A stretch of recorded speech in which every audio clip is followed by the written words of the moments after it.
Bismillahirrahmanirrahim. Assalamualaikum warahmatullahi wabarakatuh. Selamat siang semuanya.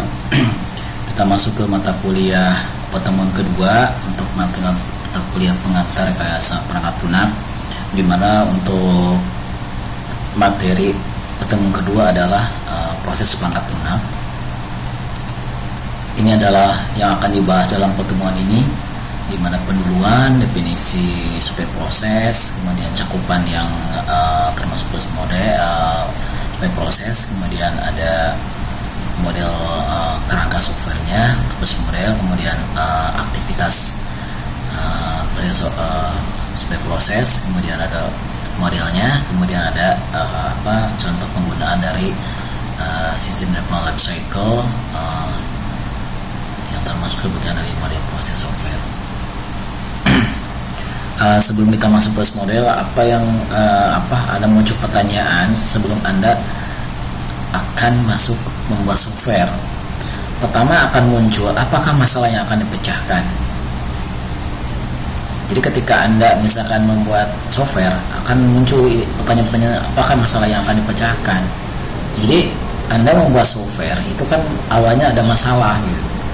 Ada masalah, dapat dari mana masalah itu? Ya Anda bisa, kalau Anda ada ke organisasi, misalkan dari kampus misalkan, Anda bisa melihat dengan melakukan teknik pengumpulan data dari wawancara, kuesioner, atau yang namanya observasi. Anda bisa melihat apa sih yang akan masalah di sana gitu, dan apa yang seberapa urgent misalkan untuk ke organisasi. Misalkan dalam suatu organisasi ada yang namanya contohnya di kampus, kita melihat misalkan sistem untuk sistem parkiran misalkan itu masih menggunakan manual, misalkan Anda bisa melihat sendiri, itu agak gampang, nggak harus misalkan melakukan wawancara untuk mengetahui yang namanya sistem yang berjalan. Anda bisa melihat sendiri dengan melihat Anda misalkan pertama masuk ke dalam area parkiran. Ya kalau masih manual, berarti kan di situ ada seorang satpam atau penunggu parkir. Ketika Anda masuk ke area parkiran, akan memberikan yang namanya karcis. Kita akan menerimanya. Kemudian nanti setelah itu Anda akan menyalahi lahan untuk parkir gitu kan. Nah masalahnya apa gitu kan ya? Ya kalau misalkan sedangkan manual ada jumlah kendaraan yang sudah banyak, organisasi kadang perlu bingung gitu untuk berapa jumlah si motor yang ada, yang kendaraan yang ada gitu di area. Kalaupun misalkan kemudian ada petugas yang misalkan ada untuk izin misalkan, kan nggak ada penjaganya, dan banyak lagi masalah yang dari situ Anda akhirnya memecahkan untuk membuat suatu aplikasi parkiran gitu. Contohnya di kampus Bayangkara sekarang udah menggunakan sistem misalkan tanpa harusnya ada lebih ke bisnis inteligensi ya. Jadi nggak ada orang ketika masuk kita tinggal menekan, udah nggak ada petugasnya lagi gitu kan. Kecuali kalau kita pas keluar. Nah itu yang dipecahkan gitu. Nanti Anda harus mengerti sistem yang berjalannya atau bisnis prosesnya.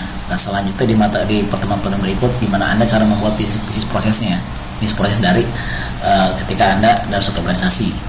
Nah seberapa manfaat yang namanya aplikasi yang akan Anda buat gitu ya. Kemudian karakteristik manakah yang dipakai untuk menyelesaikan masalah tersebut.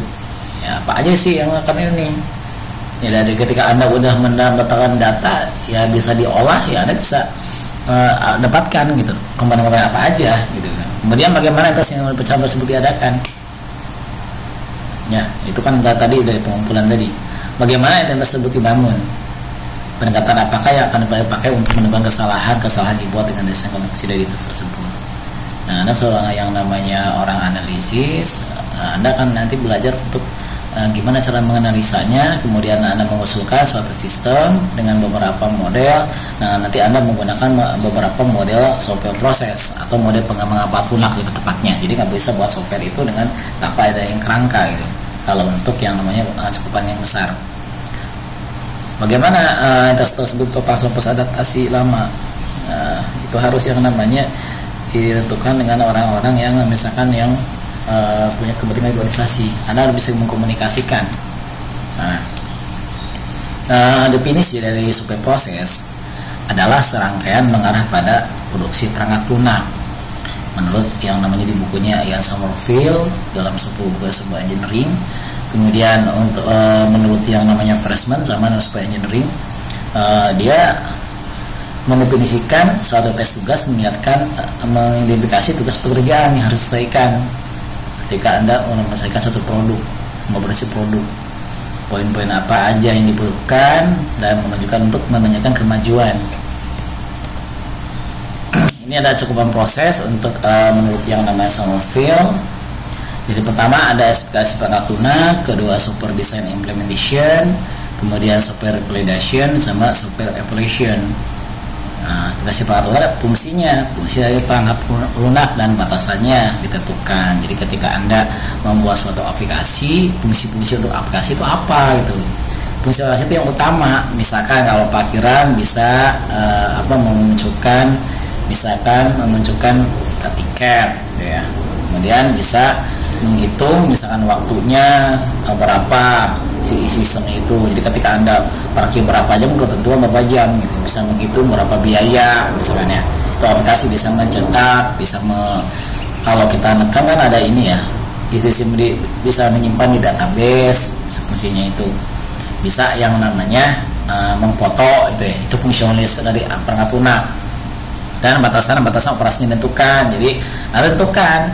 Jadi aplikasi ini sampai di mana gitu. Aplikasi yang mengoperasikannya misalkan tidak bisa integrasi ke web misalkan. Itu kan batasannya. Dia harus tentukan. Biar Anda nanti ketika Anda misalkan dengan seorang klien nggak dituntut apa-apa. Ini kok ini nggak ada software ininya gitu ya. Kok ini nggak ada fitur ininya, karena terlebih dahulu Anda udah melakukan yang namanya batas untuk operasinya. Nah, itu harus dikomunikasikan dengan pihak yang namanya pemangku stakeholdernya atau dengan klien yang memesan aplikasi. Kalau Anda di tingkat yang namanya di suatu institusi, berarti kan ketemu dengan ini.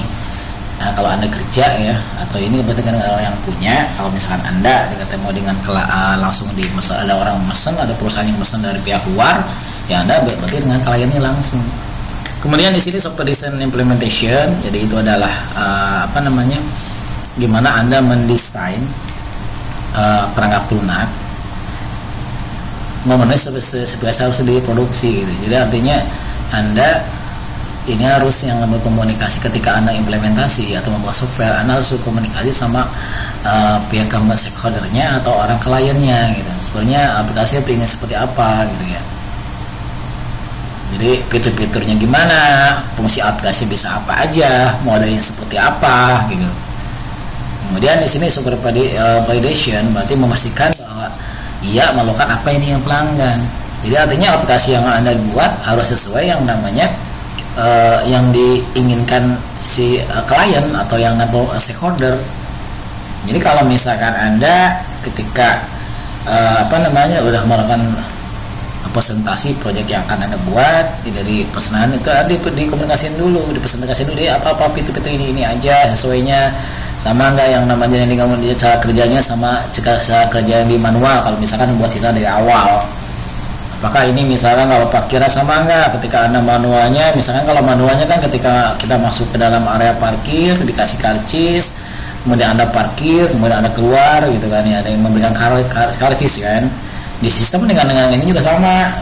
Kalau sistem misalkan udah contohnya misalkan di kampus kita Bayangkara, ketika masuk kita kan diganti nih, kita menekan itu sama. Kalau manualnya ketika meminta karcis sama satpam atau yang namanya petugas parkir, kemudian ada parkir, kemudian nanti kan setelahnya kalau kita ada keluar memberikan karcis kan, sama aja itu. Jadi harus yang namanya aplikasi yang Anda buat harus sama dengan manualnya atau yang dipesan sama yang orang pesan gitu ya. Kemudian software application, perangkat lunak harus berkembang untuk memenuhi kebutuhan pelanggan yang terus berubah.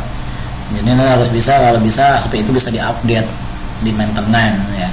Dalam salah satu bisa kadang-kadang kalau banyak kan yang namanya kita membuat software hanya sampai jadi. Misalkan kalau contohnya kalau seperti yang namanya Gojek gitu misalkan ya, beberapa aplikasi itu kan dia pas maintenance. Jadi ketika ada yang namanya ada perkembangan ini ya udah sudah update, ditambah fitur baru misalkan. Nah, itu ada terus real time ya, nggak langsung kontrak selesai aplikasi sudah selesai gitu. Kemudian di sini adalah kerangka aktivitas software menurut Sperrisman di dalam bukunya Software Engineering 2010. Umumnya untuk kerangka perangkat software engineering atau rekayasa Fortuna mengisikan 5 aktivitas. Pertama ada communication, jadi Anda berusaha untuk berkomunikasi sama pelanggannya atau kalau di perusahaan sama stakeholdernya. Nah, seperti apa bikin aplikasinya, apa aja kira-kira apa yang akan aplikasi ini fungsinya untuk apa, kemudian apa aja datanya, posisi bisnis kita kemudian nanti ada divisi planning, merencanakan selesainya kapan, misalkan menentukan orang-orangnya berapa orang, membuat yang namanya timelinenya, itu misalnya di project manajemennya yang dibuat gitu kan. Ada kalau di sini ada yang namanya aplikasi ini dengan bisa meningkatkan apa gitu. Setelah aplikasi ini bisnisnya bisa meningkat tidak gitu. Kebutuhan dari sisi bisnisnya dengan aplikasi ini seperti apa, selaras tidak misalkan. Nah, kemudian di modeling biasanya di sini Anda membuat yang namanya kerangka. Misalkan kalau ada di ini ada pemodelan, membuat model dulu, bisa membuat nama Anda prototipenya dulu. Kalau modeling misalnya kalau misalkan ada pemodelan di UML, misalkan Anda bisa membuat use case dulu. Jadi di situ ada beberapa sistem kelihatan pengguna membuat si fitur-fitur apa yang ada, siapa yang fitur yang tidak bisa ada fitur yang beberapa user yang tidak bisa buka atau yang bisa buka itu ditampilkan di sana. Kemudian nanti ada perancangan database-nya di sana udah ada gitu kan ya. Ketika di construction itu di coding yang membuat aplikasinya di sana, diintegrasikan database-nya dengan kalau ini ada alat, kemudian di konstruksinya alatnya bisa berjalan dengan aplikasi gitu ya. Kemudian sisinya deploy yaitu dikembangkan, itu adalah aktivitas yang ininya. Ini sejarah nomor umum ya. Kemudian ini adalah kerangka sebagai proses menurut Sperrisman. Nah, di sini sebagai proses ini terdapat dari beberapa activity gitu ya. Di sini ada task set. Jadi ditentukan yang namanya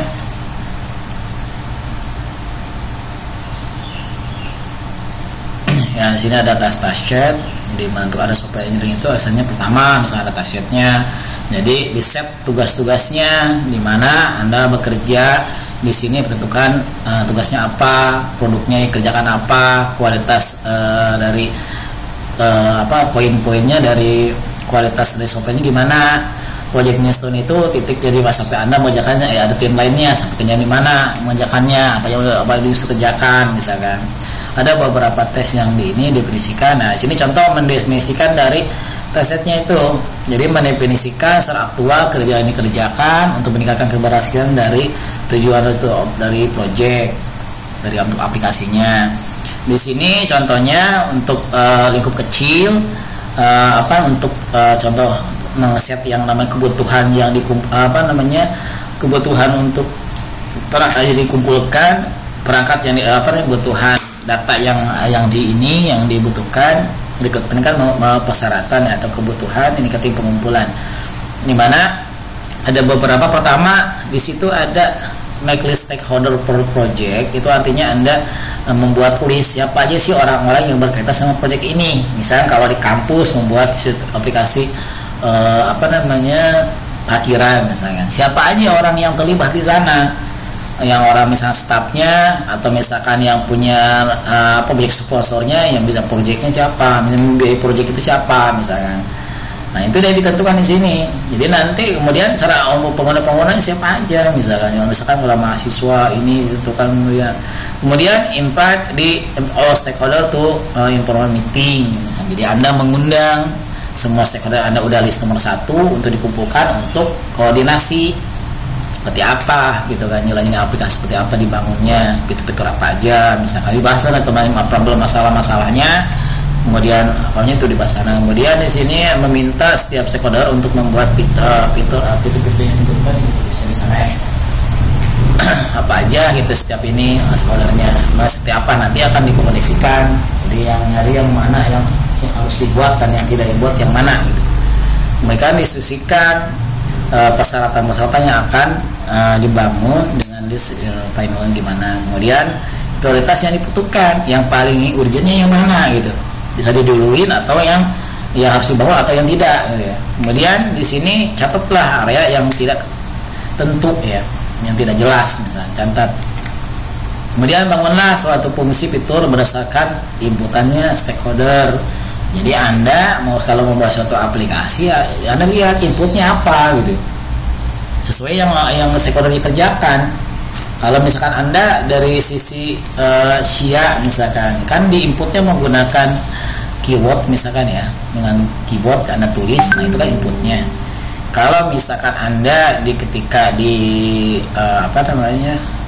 di IoT misalnya ada suatu alat, kalau kita inputnya menggunakan suara misalkan, berarti nanti Anda siapin juga untuk perangkat untuk input suara pakai apa, mikrofon misalkan. Kalau untuk ada monitoring misalkan kayak LCD masih pengantai merah pengintai misalkan ya, CCTV, nanti gimana, itu kan inputnya, nanti gimana Anda menangkapnya. Kemudian schedule fasilitas aplikasi dengan meeting. Kemudian di sini ada mengkomunikasikan yang di posisi meeting itu tersebut. Kemudian ada skenario nya setiap meeting. Kemudian ada pemilih skenario berdasarkan stakeholder yang feedback. Jadi ada beberapa skenario di aplikasi Anda, di aplikasi Anda yang dihapus ketika udah ada feedback dari stakeholder. Jadi orang-orang yang terlibat dari aplikasi, misalkan ini tidak perlu, misalnya fitur ini misalkan. Kemudian di sini bangunlah revisi dengan stakeholder yang dibutuhkan stakeholder. Revisinya gimana, nanti Anda dikomunikasikan kembali. Kemudian kualitas untuk deploy-nya, tekniknya, prioritas yang dibutuhkan. Kemudian di sini ada yang untuk gimana untuk repair-nya. Kemudian batasan, di sini dicatat batasan dan yang tidak bisa di dalam sistem ini. Misalkan kalau restriction di sini, misalkan user yang ini kalau bank keuangan bagian TU misalnya tidak bisa membuka aplikasi yang bisa fitur ini misalkan. Kalau bagian ini bisa membuka ini, sistem di mahasiswa kan, kalau dosen bisa input nilai, mahasiswa tidak ada untuk fitur untuk input nilai, itu dari restriction. Kemudian discuss method for validation the system. Jadi ini gimana ya metodenya untuk memvalidasi sistem itu layak dipakai enggak gitu ya. Nah itu beberapa yang namanya untuk penentuan tes. Anda bisa lebih mendalami lagi dengan baca-baca atau selanjutnya di beberapa banyak referensi. Kemudian di sini ada masing-masing menerapkan penekanan berbeda untuk tes menentukan proses memanggil atas kerangka untuk proses model ya. Model generik bukanlah definisi dari proses pengatur NACS adalah abstraksi. Jadi ini tergantung yang namanya proses model itu tergantung dari ada persepsi kita masing-masing ya. Dari beberapa kerangka, misalnya ada SDLC, perangkatnya kan ada planning, analyze, design, implementation. Nah dari blok-blok itu ya tergantung dari persepsi sendiri gitu kan, untuk gimana cara menggunakannya. Nah ini hanya kerangka ya, nanti kan di develop masing-masing gitu. Ini adalah beberapa model software. Ini ada yang pertama itu adalah sistem development life cycle ya, yang tadi yang saya sebutin ada planning, analyze, design, kemudian implementation. Itu juga tergantung beberapa buku referensi. Kalau saya Alan ini situ ada 4. Dia ada lagi posisi di maintenance misalnya tambahin lagi, atau beberapa buku ada lagi ada SDLC. Jadi nanti tergantung buku untuk masuk waterfall model misalkan, itu tergantung dari bukunya apa. Di bukunya Tracement atau Ian sama Phil beda-beda, atau buku yang Rosa misalkan, atau yang Judianto misalnya beda lagi. Nah itu dari mereka menciptakan itu tergantung dari ada perbaikan atau beberapa referensi, kemudian dibuatlah suatu model.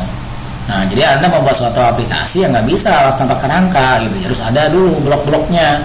Yang saya bilang tadi SDLC itu ada yang namanya planning, di sini ada analyze, ya analisa, kemudian ada di sini ada implementation, ada planning, analyze, design, implementation. Di sini implementation. Jadi planning menentukan apa aja, sistemnya seperti apa, mau gimana. Ini dianalisa siapa aja aktor-aktornya, menggunakan supaya siapa gitu ya. Kemudian bentuk data-datanya apa harus didapetinnya lagi gitu kan ya. Kemudian aliran flow-nya aplikasi seperti apa. Nah ini nanti dibuat yang namanya seperti kelas diagram, perancangan database. Itu ada di desain, prototype. Nah kalau untuk mengcoding di sini. Nama testing itu menguji validasi aplikasinya apa, fitur-fiturnya udah jalan semua. Misal kalau Anda bisa klik print di aplikasi, apakah dia mengeluarkan print menyetak kertas atau tidak gitu. Atau misalkan fitur-fitur beberapa, kalau misalnya di SIA misalkan ketika si mahasiswa mengajukan KRS atau fotonya hidup nggak, itu validasi. Itu berdasarkan dengan user juga di situ validasinya. Nah, di beberapa ada testing, dan itu ada beberapa dari blog ini ada beberapa mata kuliah muncul. Ada analisa perancangan di kurikulumnya di sini. Ada RPM menyangkut semua. Kemudian nanti ada di sini kan kalau yang coding kan ada pemrograman ya. Kalau di sini ada yang namanya analisa perancangan, analysis definition berarti objek ya. Kemudian menentukan yang namanya prototype bisa dengan tampilan interface, bisa di interaksi manusia komputer mata kuliahnya, dan banyak lagi gitu kan. Nah, ini ada beberapa, nanti Anda termasuk prototype ini termasuk di SDLC ya. Ini ada yang ketika, nah yang berikutnya saya ngejelasin karena nanti ini akan membuat Anda tugas untuk tugas pribadi. Jadi ada tugas pribadi dan ada tugas kelompok nantinya. Nanti ada di slide terakhir Anda bisa lihat untuk tugasnya. Kemudian ini contoh analisis proses model menggunakan SDLC. Nah, ini saya ambil slide-nya dari Pak Romi Satria Wahono. Ini ada di, Anda bisa melihat ininya di deskripsi beliau, romisatriawahono.net. Nah, ini contohnya menggunakan SDLC. Ketika kapan Anda membuat pemulai projectnya gitu. Artinya Anda ketika membuat software, kapan mulainya. Jadi ketika seseorang melihat kesempatan untuk mulai bisnis dari penggunaan sistem informasi, jadi IT gitu misalkan ya. Tadi yang saya contohin, ketika Anda misalkan lihat ke dalam suatu perusahaan atau institusi atau misalkan restoran, apa sih yang akan Anda bisa terapin gitu. Aplikasi yang diterapkan bisa meningkatkan meningkatkan yang namanya kinerjanya perusahaannya. Contohnya kayak seperti tadi, Anda melihat kondisi di parkiran perusahaan atau kampus kok masih manual gitu. Nah, Anda kan bisa dengan aplikasi Anda parkiran itu kan bisa meningkatkan bisnis. Jadi misalkan contohnya dari kalau manual kan, kalau untuk kita kadang-kadang bisa gratis gitu kan. Kalau misalkan kalau pakai sistem kan ada sekarang parkiran harus bayar gitu kan. Contohnya bisnis itu bisa meningkatkan laba perusahaan misalkan ya.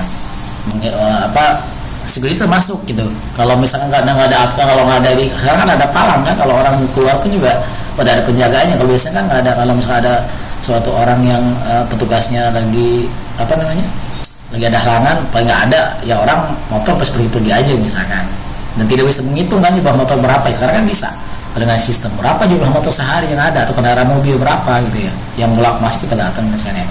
Kemudian di sini then he or she creates a system request. Jadi lanjut Anda membuat sistem request. Nah, nanti ada tugasnya membuat sistem request selanjutnya ya, untuk kelompoknya.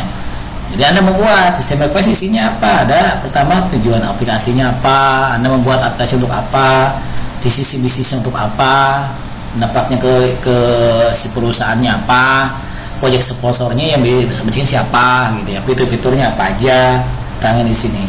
Kemudian di sini ada yang namanya analisa kebutuhan kelayakan ya, untuk menentukan yang mana proses dengan proyek ini gimana gitu ya, proyek ini lanjut atau tidak gitu kan. Nah, ada analisis di sini, ada analisis sisi organisasi, analisis teknikal, ekonomi misalkan ya, nanti akan dibahas selanjutnya. Nah, di sini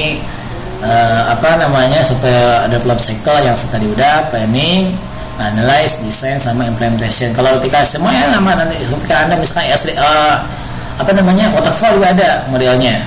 Nah, itu tergantung dari buku. Nanti Anda tugas cantumkan Anda mau beli di buku mana gitu. Kalau nanti contoh seperti saya ini cantumkan, kalau kita mau mengambil slide dari tempat lain, kalau Anda dari buku dari apa sumber, cantumin sumbernya. Ya, semuanya jangan sampai nggak cantumin. Ya, untuk yang namanya SDLC ini, untuk yang planning, jawabannya kenapa gitu. Di blok planning itu kenapa sistem harus dibuat. Nah, di sini pertama Anda buat sistem request. Kan sistem request menjelaskan tujuannya apa, bla bla bla gitu ya. Dan yang sudah dibahas, kemudian kelayakannya analisis gimana, apa sih ini sistem ini dibuat gitu. Kemudian analisa siapa, apa, kapan, di mana gitu. sistem ini yang sistem akan dibuat. Nah, ini pertama Anda recruitment gathering itu mengumpulkan datanya apa aja gitu. Termasuk yang namanya Anda yaitu tadi melakukan wawancara, kuesioner, misalkan tadi pengumpulan data. Anda bisa ketemu stakeholder, ngobrol, apa aja sih fitur-fiturnya gitu kan. Seperti apa sih gitu kan. Datanya apa aja bisa digunakan. Makanya gagal kalau Anda bisa skripsi buat aplikasi, gagal itu membuat suatu aplikasi Anda kurang datanya. Jadi datanya harus valid gitu. Jadi apa, biar aplikasinya itu sesuai maunya pengguna, bukannya maunya Anda gitu. Kadang-kadang kalau misalkan anak-anak bisa deskripsi, kadang-kadang Anda hanya perusahaannya disebutin nama perusahaannya, Anda nggak melakukan yang namanya recruitment gathering gitu. Jadi aplikasi cuma karangan aja gitu. Jadi nanti Anda harus turun gitu. Melakukan yang pengumpulan data yang langsung ke orang-orang yang stakeholder yang pemegang jabat, yang maksudnya yang berkecimpung di sistem yang akan Anda buat. Kalau dipakiran siapa aja gitu. Misalkan ada tukang ininya, staffnya, ada yang punya rektornya, misalkan kalau dengan rektor yang pembiayaan. Kemudian setelah Anda ngumpulkan, nanti akan Anda buat prosesnya, proses modeling ya. Kalau biasanya deskripsi itu biasanya berjalan. Jadi Anda bisa menggunakan